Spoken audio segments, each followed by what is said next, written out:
I think one of the interesting things with any kind of progression is that, say, when you're a kid, the map is like laid out like very cleanly for you. You need to get good grades. You want to get into a good college, then you want to get a good job, and it's very laid out, so you don't have to spend any of your mental energy figuring out what that map is.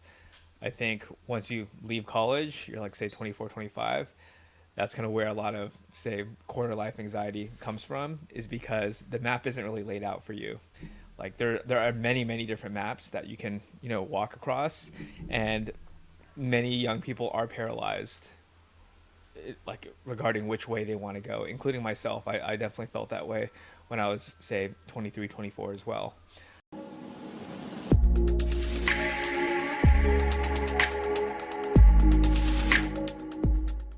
This episode of Ken's Nearest Neighbors is powered by Z by HP, HP's high compute, workstation grade line of products and solutions. Today, I had the pleasure of interviewing my friend, Jeff Lee. So Jeff is here with me in Hawaii to work on a new course. We're having a lot of fun with that, putting it together. And I thought it'd be a great time to sit down and catch up. Jeff was on the podcast in episode 24, where we talked a lot about his projects, and also he gave us a nice freestyle rap. This time around, I wanted to get a little bit more serious, talk about his philosophy on life, as well as what it's like to work in his position. So Jeff has what many people would believe to be almost like a data science dream job. He's a senior data scientist at Spotify. But what happens when you land that job? Do your ambitions change? What do you start looking for? So many people are focused on just getting the job that they forget that there's a journey afterwards. So we get really deep and philosophical here, and we have a lot of fun along the way. I hope you enjoy our conversation. I know I did. Well, Jeff, very excited to have you back on the Ken's Nearest Neighbors podcast. Mm-hmm.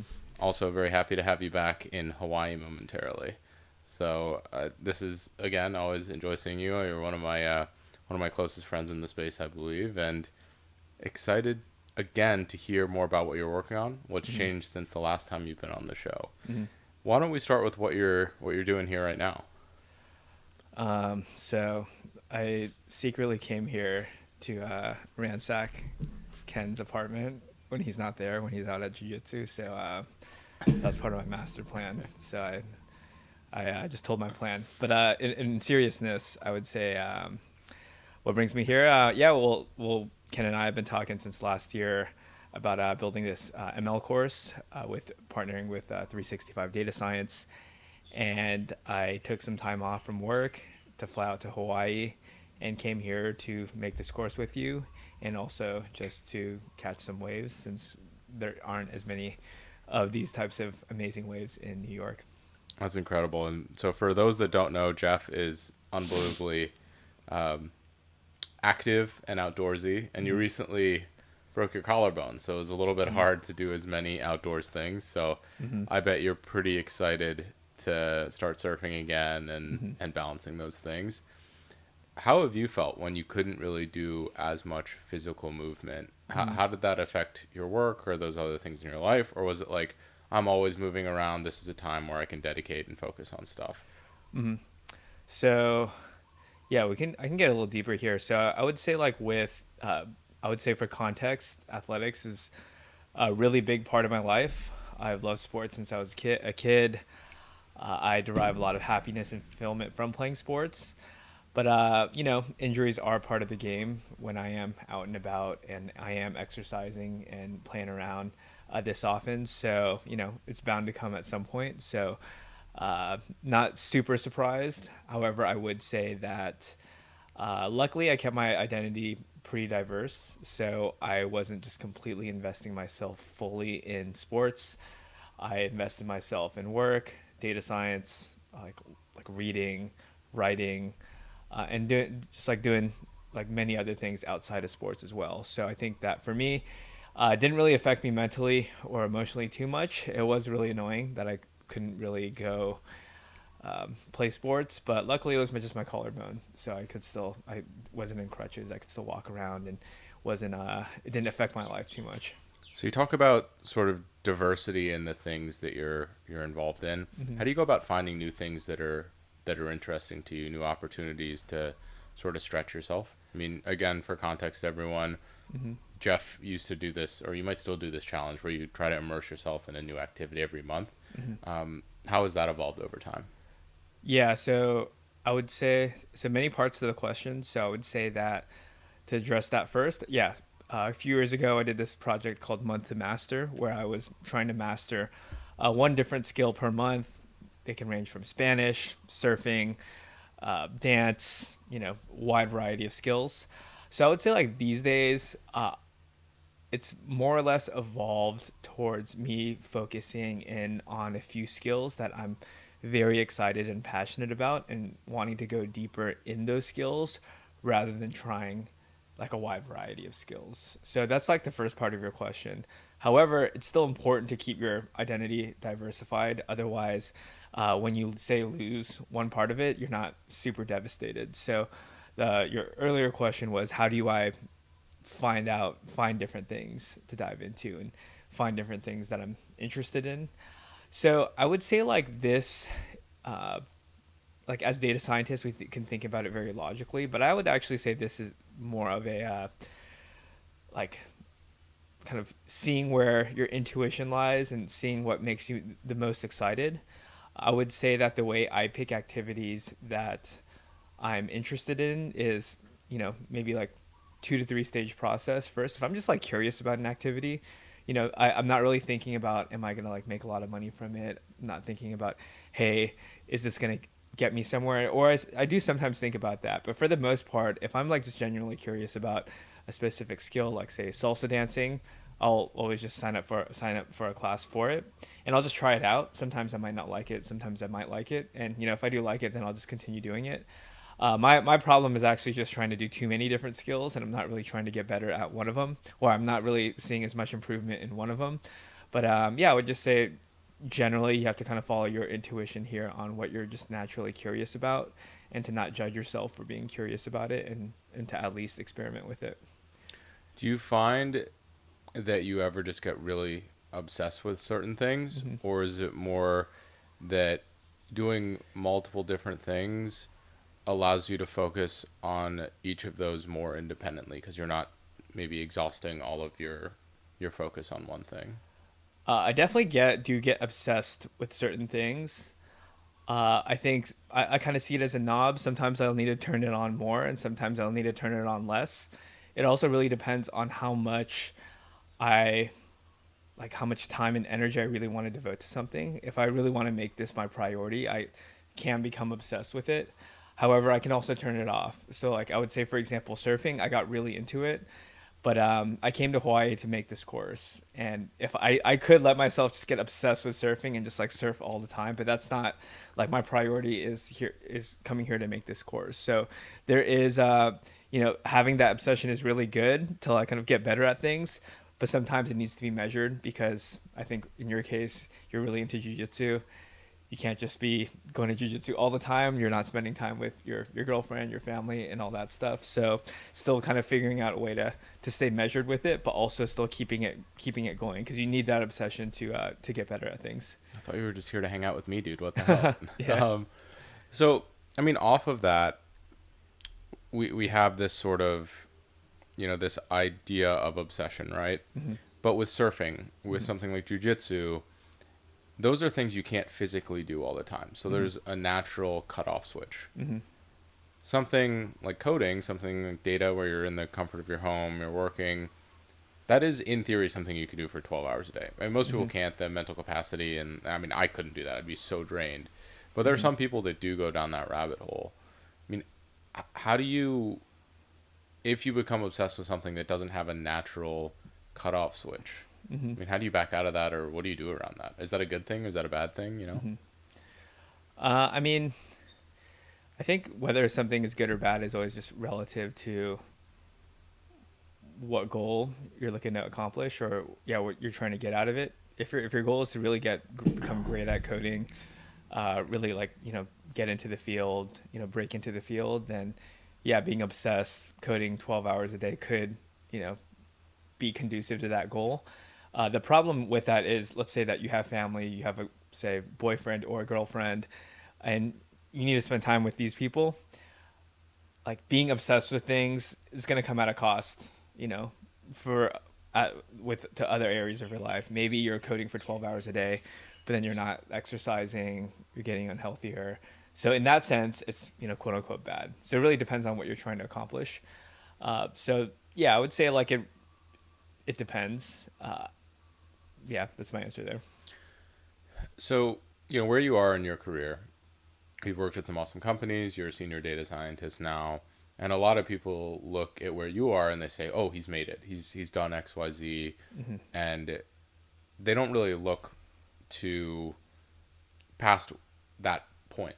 Like the goal of a lot of people is to just land their first job, it's and maybe get a promotion. Hmm. How do your goals change after you become a data scientist or after you advance in your career? And what are some of your goals? So how did the goals change? So I think one of the interesting things with any kind of progression is that, say, when you're a kid, the map is like laid out like very cleanly for you. You need to get good grades. You want to get into a good college, then you want to get a good job, and it's very laid out, so you don't have to spend any of your mental energy figuring out what that map is. I think once you leave college, you're like say 24, 25. That's kind of where a lot of say quarter life anxiety comes from, is because the map isn't really laid out for you. Like there are many different maps that you can walk across, and many young people are paralyzed, like regarding which way they want to go, including myself. I definitely felt that way when I was say 23, 24 as well. So I think like for a lot of people who want to get into data science, they once they decide that's like kind of the map and the path they want to take, the then it starts to become the map becomes a lot more clean. So they're like, okay, well, I want to get into data science, so my goal is very clear. I want to like get into the field and get a data science job. So I think that once you get into the job, then you have to kind of recreate that map and figure out, hey, what direction do I want to go? And I feel like it's just a never-ending process of really kind of executing against the map you have for yourself, but also creating that map. You have to kind of figure out what direction you want to go. So I think that the well laid out path at a company is you enter as a junior data scientist, you know, become a mid level senior, then you become a manager, then a director. That is like the well trodden path. So I would actually say, like, to answer your question, I'm still trying to figure out what the right path is for me. The way I kind of see it is that I want to. My personal goals are more like a two pronged approach. So I would say I'll still keep working at a company, still get experience, still grow my skill set, still figuring out from the company perspective, do I still want to go more towards machine learning engineering? Do I want to go more towards management? I think right now I'm on the more of a path towards management, which I think naturally lends to some of my natural strengths like mentorship, empathy, kind of delegate. I wouldn't say I'm great at delegating, but like project management, all that kind of stuff. I would say on the side of that, I also want to say take what I learn and create value, and this is through like doing these types of podcasts, making these courses, writing more, creating more content, or like building things that are useful for others. So yeah, so right now I don't really have like a concrete goal in terms of data science. Like I mean, I guess the goal could be just to be get promoted and move to the next level. But yeah, that's kind of my answer there. It's not super crystal clear for me. Oh, I think that there's something beautiful in that is that, a lot of people will look at you and say, oh, well, he has all this stuff. He must have all this stuff figured out. It Hmm. must be crystal clear. And the fact that it's not, and that it, for me, it doesn't, I don't know what I'm going to do Hmm. in 2 months from now, let alone Hmm. whatever. I know that it's on this like general trend and there's some wiggle room around that. Hmm. But I think that's should hopefully be reassuring that like, okay, Jeff is at this point in his career. He's done a lot of really cool stuff, but Hmm. there's still a level of uncertainty that you have to deal with on a day-to-day basis. I will ask, as you progress through these different, I guess, maps that you're describing, how do you get more refined with what you like? Is that same thing as the process with exploring your outside interests? Hmm. Or is there some additional nuance to it when it comes to your career? Yeah, so I've probably thought about this a good amount. I would say that the core difference between thinking about this from a career perspective versus thinking about it from a hobby perspective is that I think from a career perspective, uh, like I personally try to think a lot more about, hey, what am I like uniquely suited to do, and what are like the areas where I have like say a quote unquote unfair advantage. So I think we were actually talking about this earlier about golf, right? You were saying that you poured your life into getting better at golf, and you're pretty good compared to the average person. You're like way better than everybody, but in terms of like the pro level, you weren't quite there, right? And then some people just have that natural ability of like, you know you have to work hard, but you have to have some god-given talent there to actually make it to the pros. And I think that for me, for my career, I try to think about, okay, what are like those kind of natural, more like god-given abilities that I have. If I poured some fuel in it, the flame will be just like way larger than somebody who's maybe does not have as much natural ability. So from a career perspective, I think I try to think a lot about, hey, what am I like uniquely suited to do, what are my strengths and where are my unfair advantages, coupling that with, hey, what are things that like really give me energy and make me come alive, because of course you want to be happy, you don't want to just be like grinding all day. And find and in my for my in my head, the combination of those two kind of gives a good signal into the direction that I should be going. So that's what I would say there. So I would, yeah, but I would also say for hobbies though, like you don't really have to think about, hey, what is my unfair advantage? It's more like, hey, what do I enjoy doing? What's like fun for me? So yeah. fun for you, enjoyment versus aptitude, I think Mm-hmm. is a really important differentiation. Mm-hmm. You know, Yeah. what I mean, this is a pretty common trope. People talk about it a lot now, but just because you enjoy something doesn't mean you should do it professionally. Mm-hmm. Yeah. I could love art. It could be my favorite thing, but Mm-hmm. if I'm drawing stick figures, unless I'm some weird abstract artist that Mm-hmm. people really love for some reason, no one's gonna buy it. I probably shouldn't tie my finances to that. Mm-hmm. But if there's this combination that you described between, hey, I enjoy this and I'm at least good enough to get paid for it, there's Mm-hmm. something special there. Mm-hmm. And then the ultimate is to find something where I am really good at this Mm-hmm. and I enjoy it. And Mm-hmm. that's where the magic happens. Mm-hmm. And, I'm finding that with a lot of things is that, maybe I wasn't quite as good as I thought I was at something. Mm-hmm. And I can iterate a little bit and Mm-hmm. find something within that domain that I'm actually very good at. I Mm-hmm. mean, we take golf, right? I, from a playing perspective, Mm-hmm. I was probably the 90th percentile, probably higher than that. But if you're looking at like college players or Mm-hmm. whatever, or maybe not even college players, but like I was very very good. Like, let's say 95th percentile Mm-hmm. globally. But you have to be in the top 0.1 percentile to be really Mm-hmm. effective there.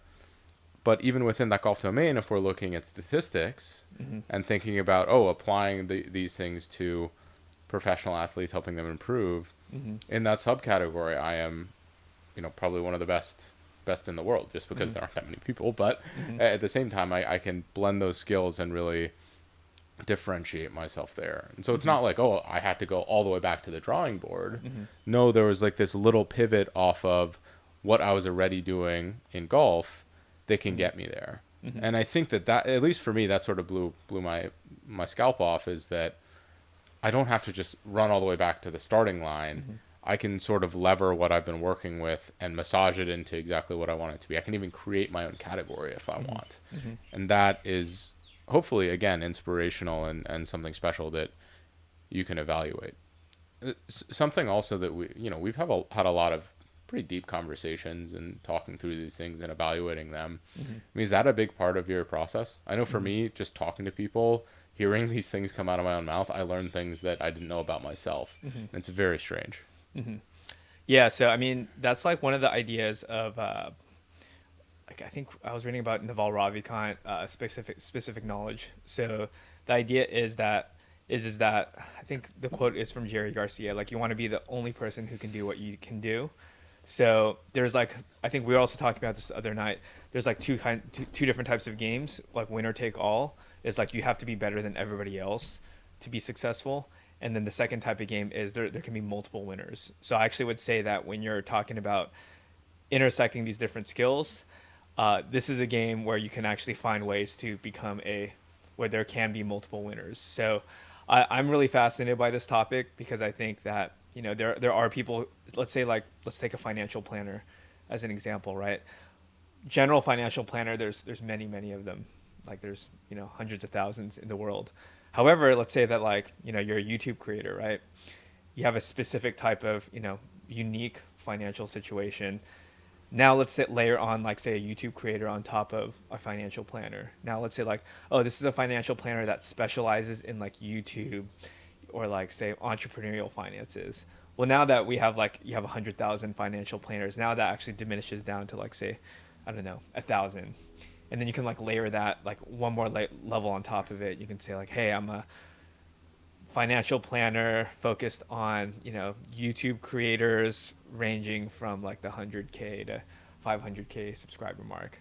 I'm just like making this up, but then the idea is that because that person is like the only thing, like really like the only person who's specializing in this area, probably like a YouTube creator would go to them over just say like a general financial planner. That's how I So, found my accountant. yeah, They so specialize in content creation. I yeah, probably pay a little more than I should, but knows my situation super yeah. well. The value is so much higher in that front. Yeah, exactly. And then like at that point, if let's say that like your accountant or the financial planner, they have their own YouTube channel, so they know exactly what it's like to be a creator. Then it's like, let's say I am starting from zero. I'm not a financial planner and I'm not a YouTuber. Well, if I want to like catch up to somebody who is like a financial planner specializing in YouTube, it's gonna take me like years and years of experience or like years and years of practice to get there. And I think if we talk about like from a business perspective, having competitive advantages, it's really hard for people to compete with you when you kind of have this multifaceted skill set. Versus if you just had one skill set, it's much easier for somebody to get in and compete with you. So that's what I'd say there. It's interesting you say that. I constantly think about that same concept in Mm-hmm. regards to branding. Mm-hmm. And, by creating a presence across different platforms, being known for specific things, Mm-hmm. you create this distance from other people in Mm-hmm. the sense that you have more of this aggregated content, all of this, these sentiments and information about you that Mm-hmm. other people have to work very hard to catch up on. Mm-hmm. And to a certain extent, that is exponential, is that if you have content out there, more people recycle it over time, it gets Mm-hmm. shared, all this stuff continues to build, even if you're stopping to do something. And to get even more nuanced, I mean, something I really pride myself on is I think that my content is very well serves very well serves brands as well as individual consumers, Mm-hmm. and I have a good relationship with both. I mean, my content is a little bit more serious, and a little bit more professional than the average. I'm also a little bit older. Mm-hmm. It just like is a really good fit, and so I feel like even though I might not get as many views, brands are still really interested because they can use my content for different use cases. I Mm-hmm. have brands that I've worked with where I'll do a video for them that's just internal for their company, right? And they know that it's hopefully going to be communicated clearly, it's going to be professional in some sense. And that's something that a lot of just general creators don't think about is, okay, I'm doing this for my consumers, but I want to create as much value for as many people in this ecosystem as I can. Mm-hmm. There's this sort of a tug between those things, and it doesn't have to be that way. Mm-hmm. I think we also run into that trap in the data domain too, is that we're thinking so much about landing a job that we don't think about, um, like, if we enjoy this, right? Like Mm-hmm. those two things are a little bit Mm-hmm. combative, or if we're doing good for the world. Mm-hmm. I have a lot of friends who have worked at some very large tech companies that are responsible for a lot of information in the world, Mm-hmm. and they land these jobs, they make a lot of money, and then they're working there for a while, and it's like, wow, was like what I was doing really like good for the world? Mm-hmm. Do I feel good about the work that I've done? And sometimes it is yes. Like I think that, for example, social media, a lot of good things have come out of it, but there's also negative sides, and that's for everyone individually to figure out if it's a good or a bad thing for them. Mm-hmm. But all of these domains are so much more complex than I think a lot of us make them out to be. Mm-hmm. how do you feel about that complexity? Is that something that you relish, or is that something that's a little scary? Like when the field is very complex, Just the nature of of decision making around all these things, right? I like kind mean, of trying to decide on what you want to really dive into. yeah, Yeah, I mean, I would say like it is. I think like the way I see it is there's two stages. When like I mentioned earlier, when you have that quarter life anxiety, you're you're just getting exposed to that complexity, so you're not used to it, so you don't really know how to deal with it. So you feel a lot of anxiousness and a lot of stress, and I think that's why a lot of people that age, they mentally are not in a good place, or they're like drinking a lot and partying a lot. And I would say like as you get older, you don't really it doesn't really get easier. You just know how to deal with it a lot better. Because I think that you know it's still not 100% clear, probably a little clearer than when I was say 23. But there's still things to figure out. And I would say as we get older throughout our lives, there are other things that are going to come up, like you're starting a family, you have your kids, you need to figure out how to get them on the right path. Let's say unfortunately at some point parents or grandparents or family members are going to pass away, so life is going to throw a lot of these curveballs at you. It's going to make things hard, like just when you're trying to figure something, just when you're figuring things out, it'll throw some curveball at you. It's going to make it a lot more complicated. So I think nowadays I just try to embrace the complexity, and and because that's the only thing we can really do. There's no other option. It's going to be always complex as we kind of go through our lives. yeah. I think the level of complexity and the concern around it is agree. I agree. It's something that's essentially always going to be there. Mm-hmm. I would say that I don't know if I have learned how to deal with it better, because the nature of the problems that I face now are different than the nature of the problems that I faced before. Mm-hmm. So an example is, I was trying to get a job, applying to a bunch of places, really struggling with it, didn't have a lot of options, Mm-hmm. and I was really worried about, oh, what is the next step going to be?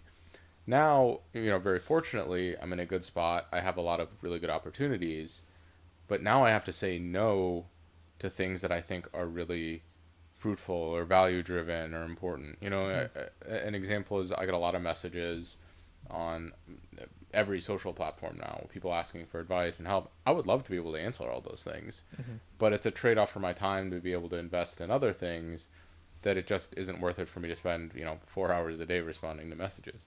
Mm-hmm. And so the question is it harder to, I don't think it has a right answer, but is it harder to make a decision, or is it more stressful to make a decision around finite options that are challenging, or infinite options that are all really good, and you have to turn down things that Mm-hmm. you think in theory could be life changing to you Mm-hmm. or to someone else, or value driven. Mm-hmm. So I mean, I don't know if there's anything necessarily to say about that, but it's interesting that as we grow, the nature of these challenges do evolve as well. Mm-hmm.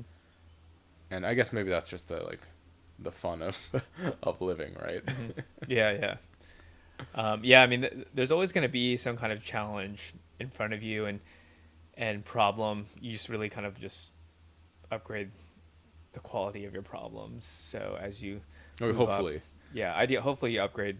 As if you keep getting better, you upgrade, and sometimes you will fall back and get pushed back, but you know the problems in a way are never really going to end. You're always going to have to try to figure something out, and perhaps that's like something kind of more in the Zen space where you got to kind of relax. But I'm not really qualified to talk about that. But I would say, yeah, the problems really never end. We were talking about this in the car earlier when we were talking about some of the things going on in the world. We can fix one thing, but then it causes all these other problems. Like one example is like social media. It has brought a lot of good to the world, but by bringing that good, it has caused other problems out there.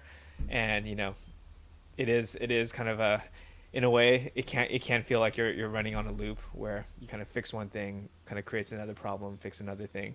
So I think then there's no real solution to it. I think the only solution is really to just like embrace that process of trying to kind of deal with the complexity, solve that problem, move on to the next, and really just enjoy that process of doing it rather than get frustrated or anxious over it.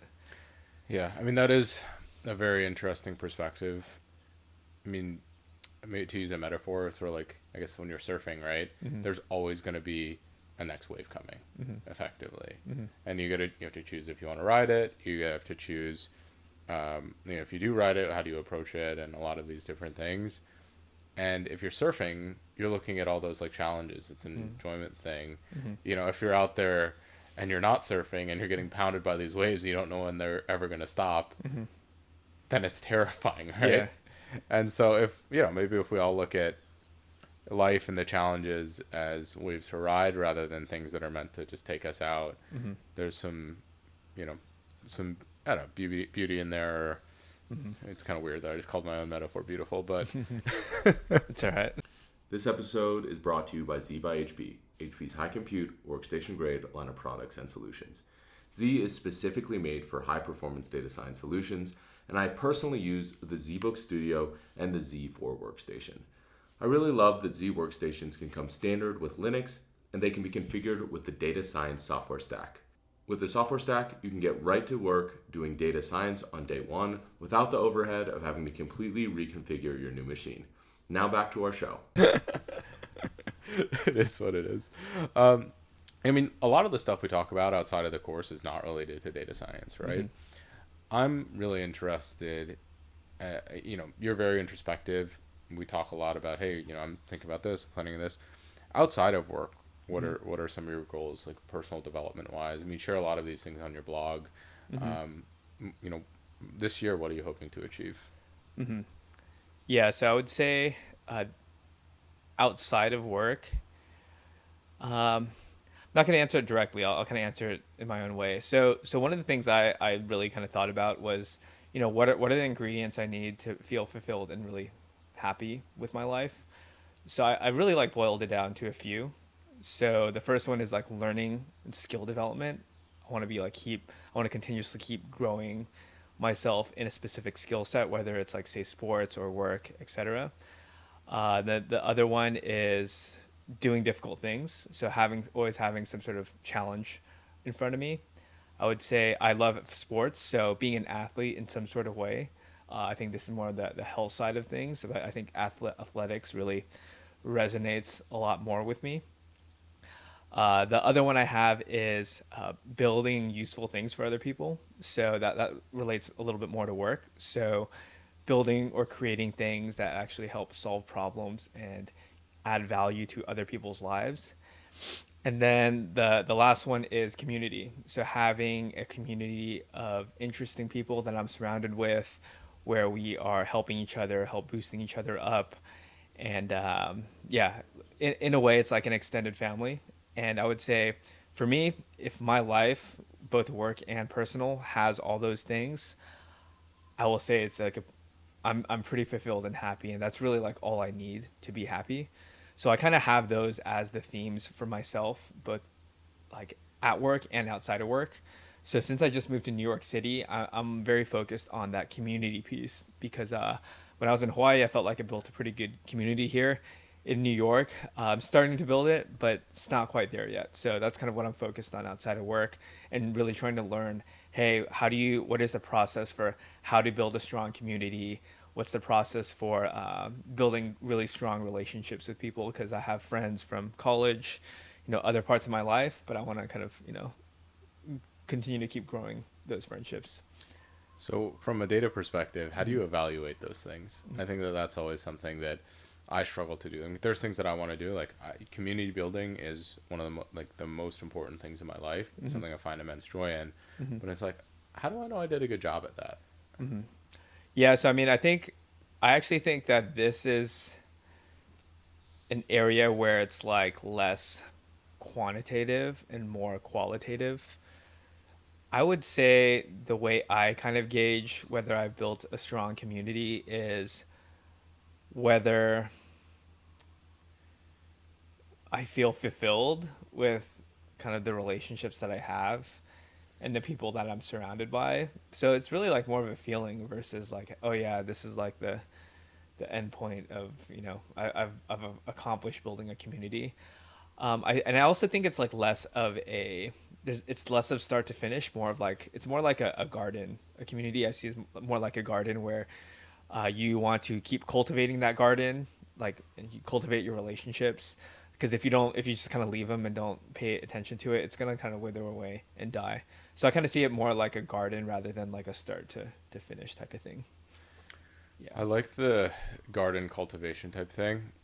I find in practice that's very difficult for me to do. Mm-hmm. It's like, wow, there's so many people that I love spending time with, that I really relish the experiences with. Mm-hmm. But at the same time, how do I possibly keep up with all of them Mm-hmm. in a meaningful way? Mm-hmm.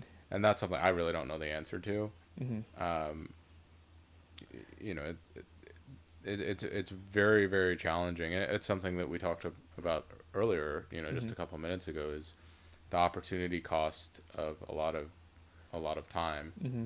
And if I spend time with one person, I can't spend it with another person. Mm-hmm. And maybe systems, maybe like LinkedIn, maybe message boards, maybe Slack or Discord is an option to handle that. But Mm-hmm. how do you prefer to connect with people and keep up with them?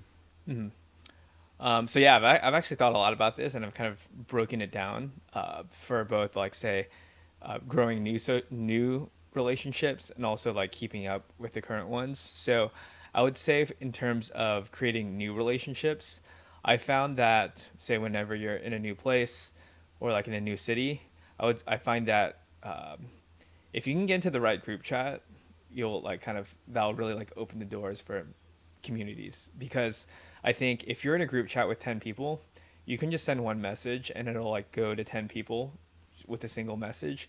But if you had to keep like in touch with all 10 of them at the same time, you have to like have 10 different conversations. It's not really going to be sustainable. So I find that like having a group chat with the right people that can, like the right reasons that connect everybody in that group chat is very important, and that can actually help you keep in touch with people a little bit more at scale. So that's one. I would say the second one is actually hosting events versus just attending events, because then if I host something, then I can actually, it gives me an excuse to actually just invite everybody that I like and care about to that event. So I at least, I mean, of course, you're not going to get as deep because there's a lot of people there, but a little easier to keep in touch with, all your friends, quote unquote, at scale.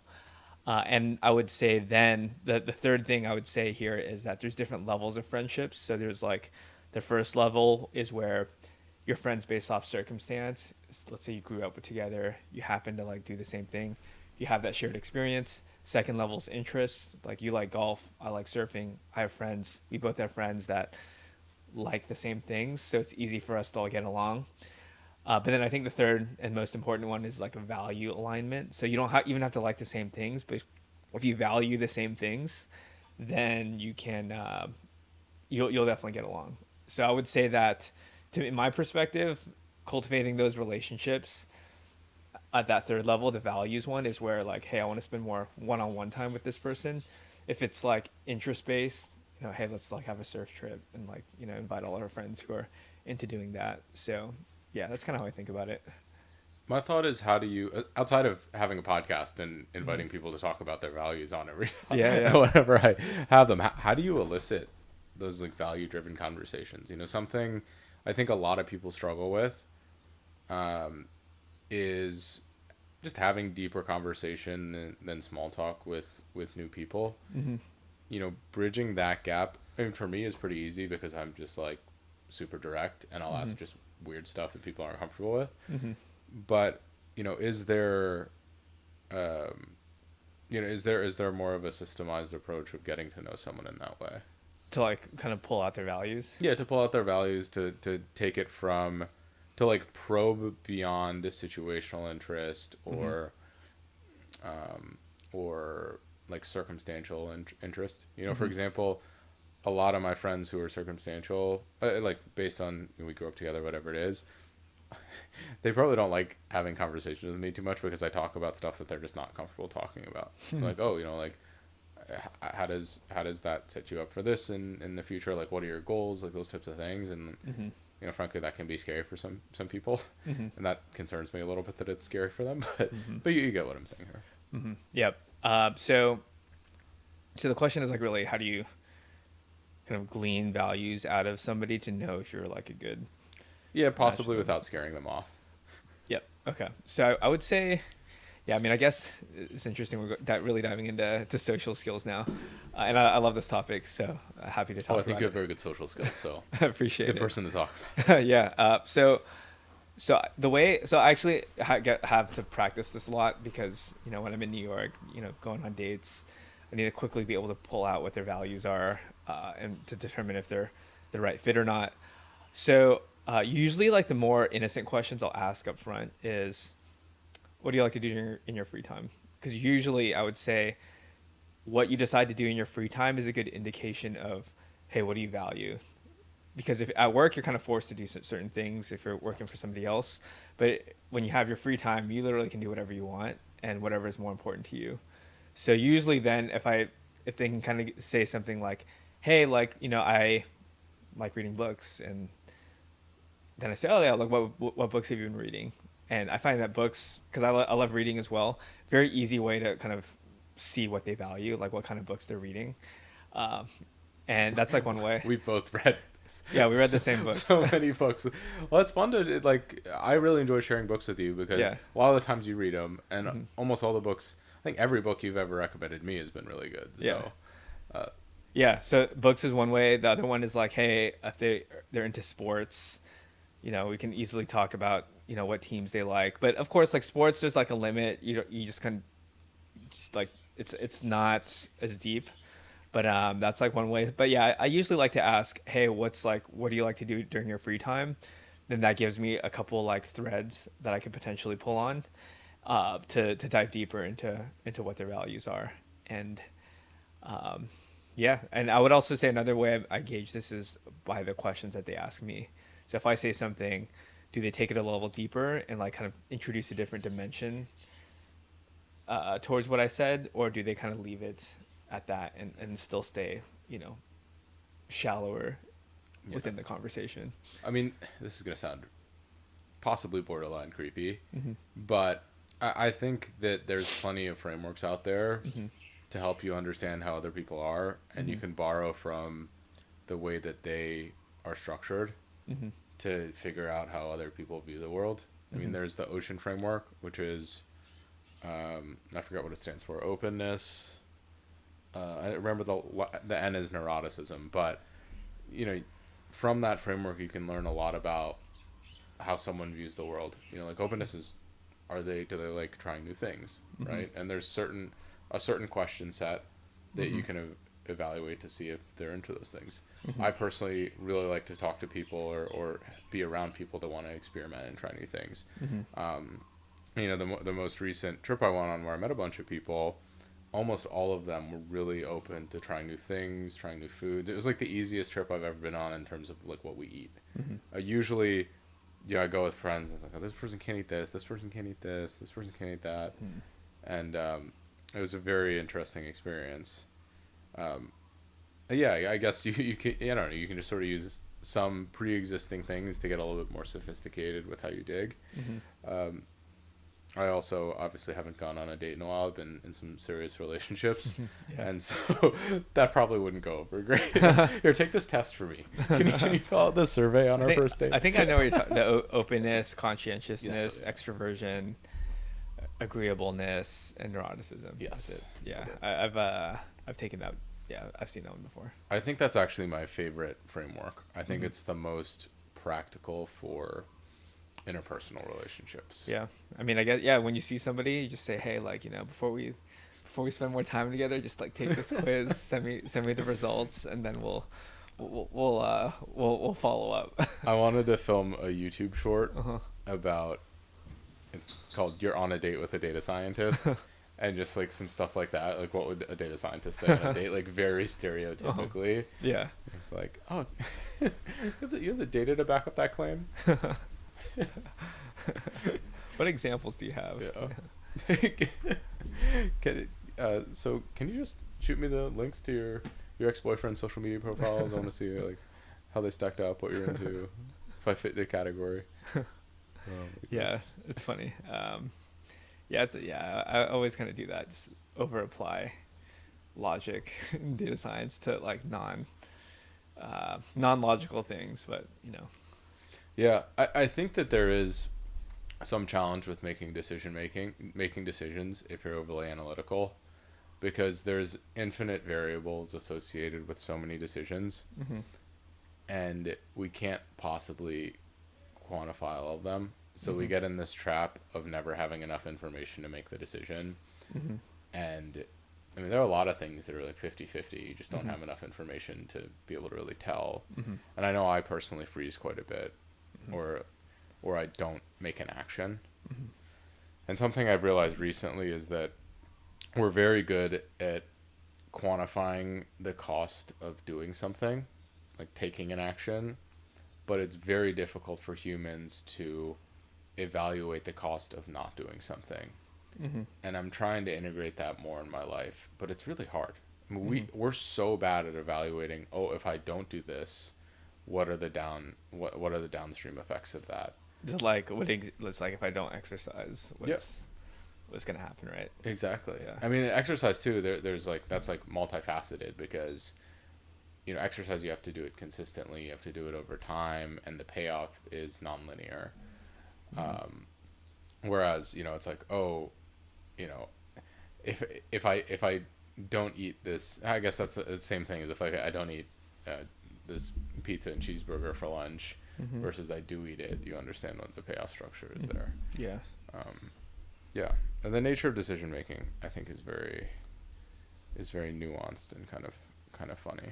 hmm Um, but yeah, I mean, what are you hoping to achieve kind of while you're here?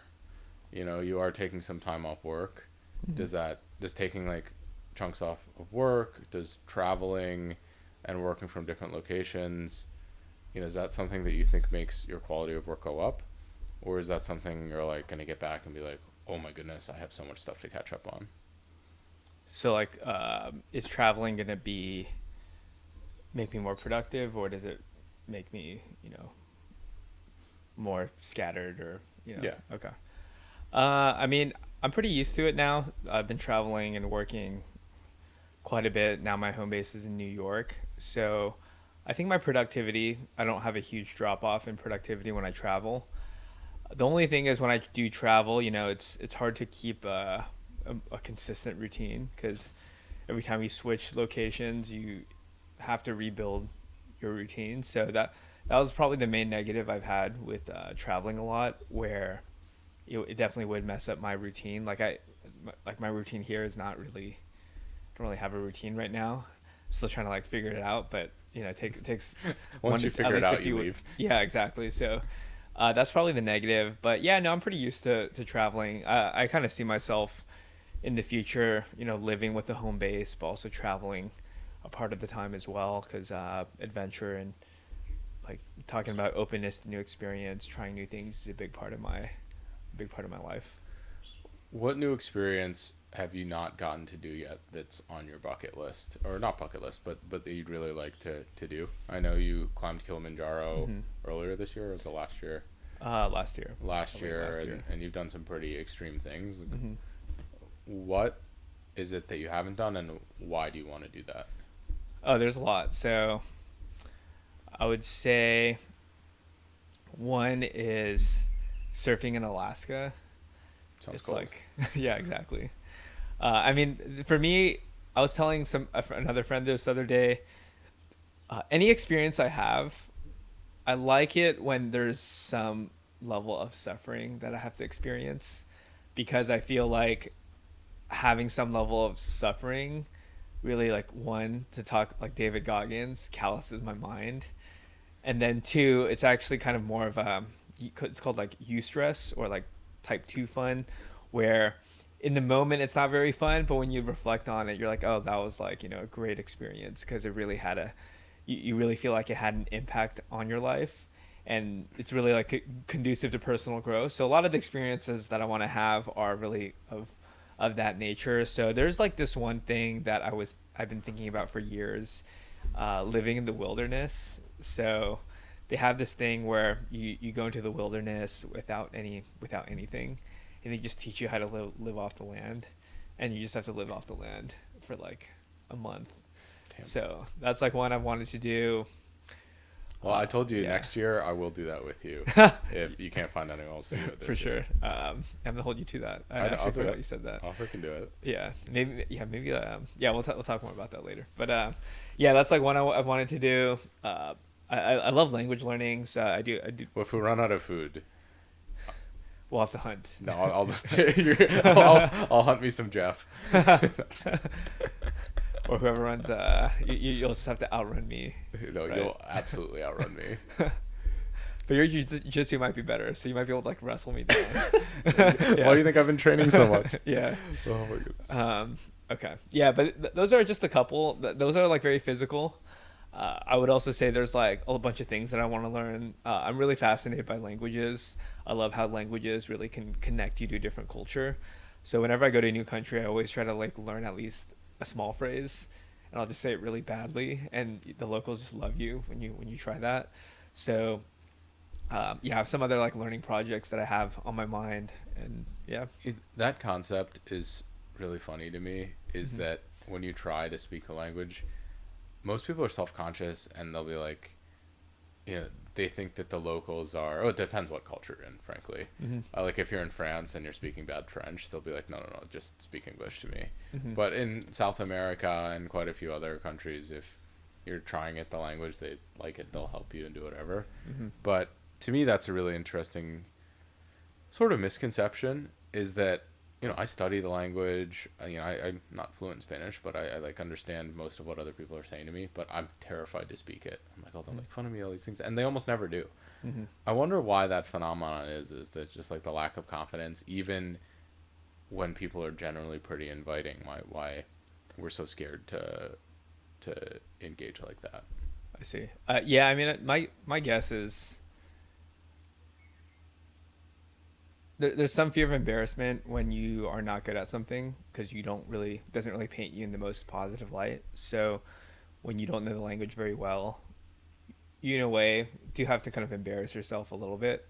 I think the reason why I'm comfortable is because I used to intentionally embarrass myself and do like different social challenges. So it actually got me really comfortable, just like being ridiculous to other people. So I did. So yeah, I think if somebody has that fear of embarrassment, I would say that try some of these like social challenges. And I would actually say Spanx. Do you know Spanx? I think it's more Like of a female the brand. clothing brand. Yeah, so Sarah Blakely, she actually says that she does this thing where every once in a while she intentionally embarrasses herself, so she doesn't like, so that way she can still have the confidence to go for things and not fear failure. So she did this thing where she like went into an elevator and just like started singing really loudly. So that could be one example. One I did was I bought a costume and I just like went out and just like wore a costume while just like walking around. Another one, it was like I had to rub some food on my face and like try to talk to an attractive girl. Another one was like, go to the middle of the mall and just start dancing, like play some music and just start dancing like no one was there. So yeah, I found that I did those exercises and then I just started. It trains your like do you curse here? Not give a fuck muscle, yeah. And then and I think it applies to just speaking a language poorly. You are embarrassing yourself, but it's usually all right. Yeah, I think that and so over time I've gotten very comfortable speaking. Mm-hmm. I've been comfortable on video. I'm comfortable on these different things, but those are a lot more premeditated. Those are things that I focused on cultivating a good skill set in. Mm-hmm. Obviously there was a point where I wasn't good at these things, and Mm-hmm. many people would argue I'm still not good at them. Mm-hmm. But there's that competence that I always feel like I can fall back on, and I have to imagine it's pretty liberating to feel that even if you're not good at something, you can put yourself out there. I mean, that's something I'm even not as comfortable with now, is that if it's in certain settings, I'm like incredibly comfortable and I think impressive in some settings, and then there's other settings where it's like, completely out of my element, and you struggle to you feel your body get hot, you start sweating a little bit, those things. And the physical phenomenon, that's how you interpret it, right? Like nervousness is the same thing as I think it's like anticipation. Like the physical characteristics are the exact same, it's just how your mind interprets it. But those don't go away. It's just about how you frame them. And I feel like over time you frame these things very different if you have exposure to them. I mean, I can't remember the last time that I was genuinely embarrassed. I mean, we can change that We very could. easily. We could, yeah. I mean, what I would say there is like when you first started making YouTube videos and you weren't very good, you probably felt a little bit more apprehension towards putting it out there, and then as you get better, as you get validation, as your skill set grows, you develop more and more confidence in that skill set. And I think confidence generally does come from like if you're able to repeatedly be successful at doing this one thing and you've proven to yourself that you could do that on a consistent basis, then confidence will come. So it is kind of like in data science, the cold start problem, where when you're first starting off in any kind of skill, you don't really know, you're not that good, so you don't have confidence. And a lack of confidence can cause you to not want to do it anymore. But once you kind of develop the confidence, it's like self-reinforcing, then you'll actually really kind of accelerate your growth once you get that confidence. So it's like, hey, how do you either develop the skill first, then get the confidence, or do you just have the confidence and then use that to develop the skill? It's it's a bit of a cold start problem. I think that's fascinating if we put it into a broader framework. So we have either specific confidence or we have general confidence. And our general confidence allows us to start with a higher baseline in pretty much anything. So, you might be comfortable, let's say it's like, on a date talking to someone or at a bar talking to someone because you have a general baseline level of confidence, whereas someone else might have a very specific level of confidence in that targeted thing, but when they go speak in front of a crowd, they're absolutely terrified, whereas that broader confidence sort of carries over. Is broader confidence something you generate from getting a bunch of different individual specific confidences? Is that something that you have, or what, how do you think you cultivate that? Like how to cultivate a broader general confidence. So I actually think you can. I would say, I definitely have to think more about how to cultivate it, but just from talking this idea out loud right now, the people that I've noticed that tend to have the best sort of like broader confidence are people who tend to feel the most comfortable in their own skin, and they're able to laugh at themselves. And I would say that when they're able to do that, they can try things and they can just see it as a funny experience, or they can see it as, they can enjoy it. They're able to find some sort of fun in that kind of awkward feeling of not being very good at something. That's kind of what I noticed. I would say I also have a friend, say like with the dating example, he's like dated many people, but never through dating apps. He goes on his first date through a dating app. He's like super nervous, super scared, is like, in a way like trembling a little bit. So there is some level of specific confidence and there's some level of general confidence. I think that what you said makes sense. Like if you have a higher general level of confidence, maybe that specific domain you're not that good at, but it can propel you to get over that hump a lot faster. Yeah, I think honesty with ourselves is a really difficult one for a lot of people.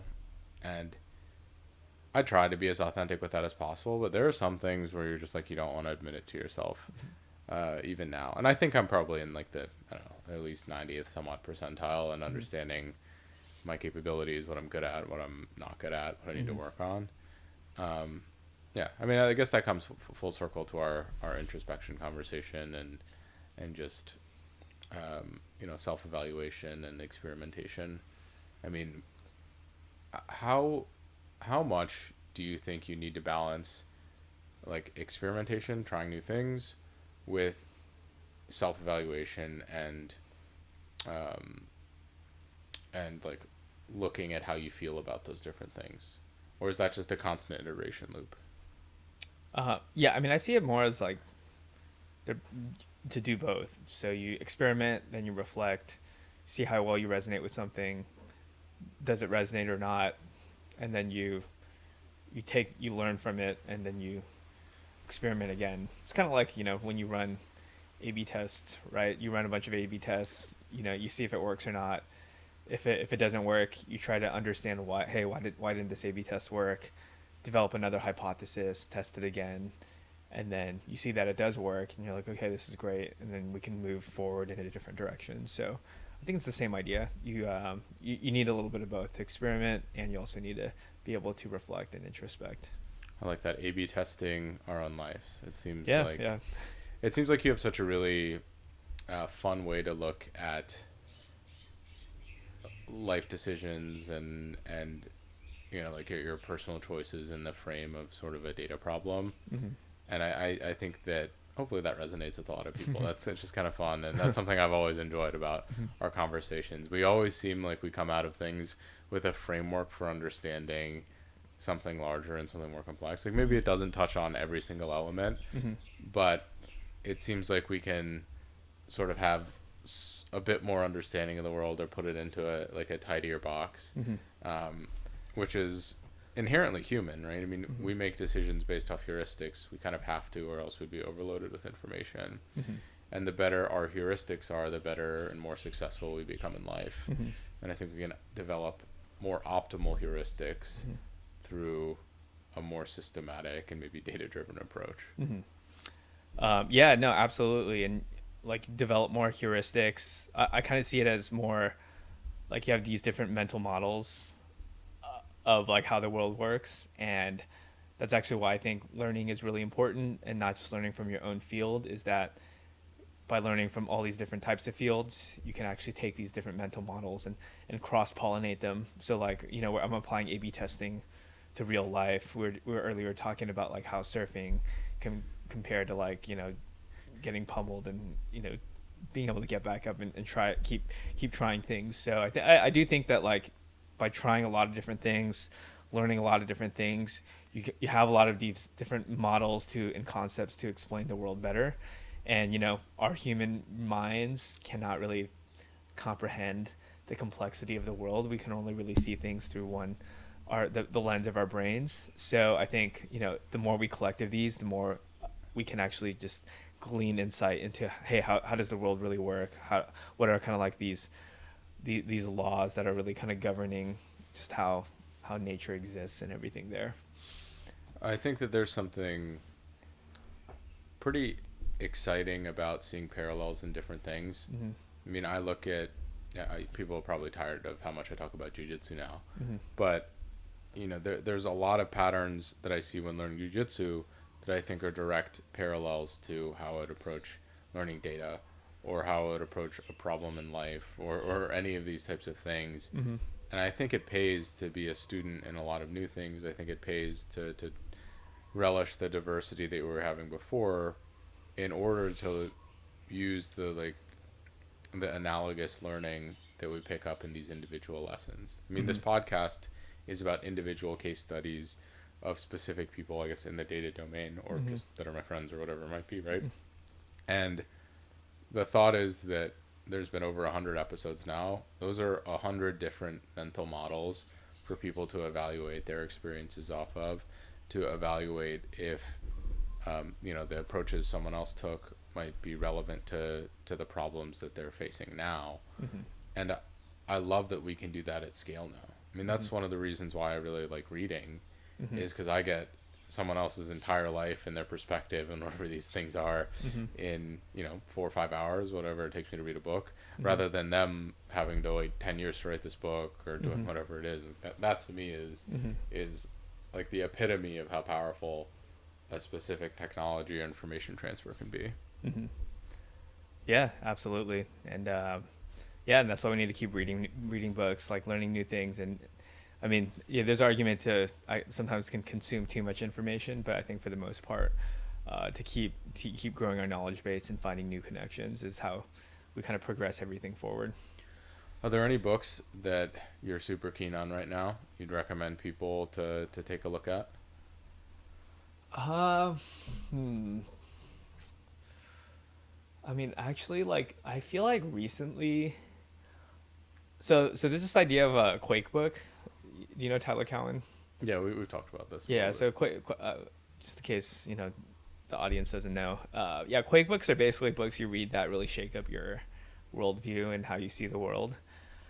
I would say the ones that come to mind for me. I haven't really read one recently, but the two that come to mind are the one that you shared with me, Millionaire Fastlane. Really kind of changed how I saw career and how to like kind of build wealth. And then the second one is the Ray Dalio book. I think it's Principles called of a Changing World Order. the Changing World Order. Yeah, Changing World Order. That one really kind of painted a lot of context into where the world is right now, where the U.S. is, and China, and how debt cycles work and the context behind it.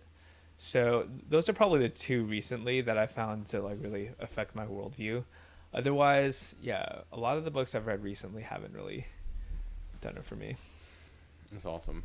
I think I've read both those books. Yeah. One I recommended you, one you Yeah. recommended me. Yeah, yeah. So it's a perfect example. Yeah, yeah. Of the power of sharing that information. Mhm. And yeah, I mean, I think both of those have helped me think about how I make sense of the world, how I make sense of my career. And I hope for anyone who's watching this, please recommend us some additional Quake books. I think that would be, we're always on the hunt. If we find any good ones, we'll continue to share. I probably should start like some sort of, I share with the books I'm reading in my newsletter, but I should have a more systematic approach to sharing the ones that are really valuable. Jeff, those are all the questions I had today. Thank you so much again for coming on the show. Any last thoughts, parting words that you want to share?